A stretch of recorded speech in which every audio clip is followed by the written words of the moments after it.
हाय, good morning. आज मी उन्हाळा काम करणार होती जे की तांदळाचे कुरकुरे. सो त्याचीच रेसिपी तुमच्यासोबत शेअर करावीशी वाटली म्हणून करते. त्यासाठी आदल्या दिवशी रात्री झोपताना तांदूळ पाण्यात भिजत ठेवलेले होते.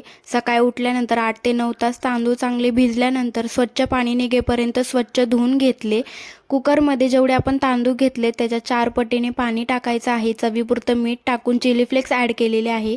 तुम्हाला थोडीशी आंबटसर टेस्ट हवी असेल तर तुम्ही टोमॅटोची प्युरीसुद्धा ॲड करू शकता. त्यानंतर त्याच्यात तांदूळ टाकले आणि मस्त मिक्स करून घेतलं. स्लो गॅसवरती कुकरची 1 शिट्टी होईपर्यंत शिजवून घ्यायचं आहे, जेणेकरून ते लवकर शिजतं पण आणि मस्त प्युरी पण होते त्याची. तुम्ही बघू शकता. त्यानंतर एका पिशवीमध्ये हे सगळं भरायचं आणि त्याला छोटासा कट मारायचा, जेणेकरून आपले कुरकुरे गोल पण होतील आणि आपल्याला हव्या त्या साईजमध्ये आपण करू पण शकतो. हे तळल्यानंतर सुद्धा मी तुम्हाला दाखवेल, त्यासाठी तुम्हाला मला फॉलो करावं लागेल. असेच व्हिडिओ घेऊन भेटू नंतर. तोपर्यंत बाय.